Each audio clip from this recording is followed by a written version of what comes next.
សួស្តីបងប្អូនវីដេអូនេះខ្ញុំឆ្លើយតបទៅបងអូន Daro Kubota ដែលគាត់ comment នៅក្នុង TikTok ណាបងប្អូនហើយខ្ញុំលើកឡើងកាត់នឹង comment របស់គាត់ទៅបងប្អូនជួយអានទៅបើ comment របស់គាត់អញ្ចឹងខ្ញុំគាត់ថាបើសិនគាត់មកទីតាំងរបស់ខ្ញុំរោងកន្លែងគ្រឿងចក្រខ្ញុំគាត់សុំតេស្តបែបហ្នឹងបានអត់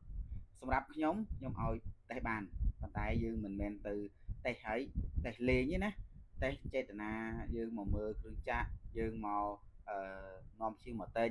ឬក៏យើងមកទិញខ្លួនឯងអូខេអញ្ជើញមកបានបញ្ហាទេខ្ញុំអត់កំណាញ់ទេតែបើសិនគាត់តេស្តគោលបំណងតេស្តលេងអាហ្នឹងគេលោកបងអូនចំណាយពេលវេលាច្រើនអញ្ចឹងណាអញ្ចឹងវីដេអូនេះផ្ញើជូនបងអូនប្រុសហើយក៏អរគុណសម្រាប់ការចូល comment មិនថាបងអូនប្រុស Daro ឬក៏បងប្អូនផ្សេងៗដែលជាតកងគ្រឿងចក្រឬក៏អីផ្សេងៗចង់អញ្ជើញមកតេស្តនៅការ៉េ5ការ៉ាស់ឬក៏អញ្ជើញមកតេស្តនៅ JCB អាចអញ្ជើញមកបានណាប៉ុន្តែយើងតេស្តយើងនាំភ្ញៀវមកទៅណាបងប្អូនជួយនាំភ្ញៀវមកថែមទៀតមកហើយបច្ចុប្បន្ននេះ JCB បងប្អូនចំណេញណាបងប្អូនចំណេញបានគ្រឿងចក្រថ្មីបងប្អូនបង់ចូលរួមត្រឹមតែ 30% បងប្អូនចំណេញការប្រាក់រហូតដល់2ឆ្នាំបងប្អូនបង់រំលោះសិក្សារហូតដល់9ឆ្នាំហើយការសិក្សាបងប្អូនមិនចំណាយពេលរងចាំយូរទេបងប្អូនចូលរួមត្រឹមតែ 30% បងប្អូន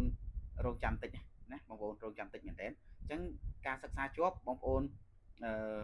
បង់ទៅលុយចូលរួមបងប្អូនអាចធ្វើការនេះបានហើយបានន័យថាបងប្អូនអាចយកគ្រឿងចក្រទៅប្រើបានហើយបច្ចុប្បន្ននេះក៏យើងមានសេវាកម្មមួយទៀតជួលបងប្អូនជួលកុងត្រារយៈពេលវែងណាបងប្អូនអញ្ចឹងរយៈពេលខ្លីយើងអត់ធ្វើទេដោយសារតែជួលយើងមានគ្រឿងចក្រថ្មីសម្រាប់បងប្អូនជួលហើយជួលបងប្អូនគឺយើងប្រឡែងដៃចកោតជូនដៃបញ្ជាមកអញ្ចឹងបានន័យថាយើងជួលផ្ដាច់តែម្ដងអញ្ចឹងសម្រាប់បងប្អូនចាប់អារម្មណ៍ចង់បានជួលជាមួយនឹង brand JCB អាចតាក់ទងជាមួយនឹងការ៉េ5ការ៉ាបានហើយជាមួយមួយទៀតសម្រាប់បងប្អូនមានគ្រឿងចក្រចាស់ពាក់ព័ន្ធទៅលើ brand ស្អីក៏ដោយឲ្យតែគ្រឿងចក្របងប្អូនកំពុងតែប្រើប្រាស់ហើយបងប្អូនអត់មានលុយចូលរួម 30% បងប្អូនអាចធ្វើការវាយដូរហើយបង់រំលោះបានន័យថាយកមកវាយដូរហើយយើងបានលុយចូលរួមមុនហើយយើងបង់រំលោះយកគ្រឿងចក្រទៅថ្មីទៅប្រើបងប្អូនយកថ្មីទៅប្រើបងប្អូនទុកចិត្តធានាហ្មងបងប្អូនប្រើពាក់ព័ន្ធលើការឋានធំខ្សាច់ថ្មអីធ្វើផ្លូវធ្វើអីនេះការឋានជីក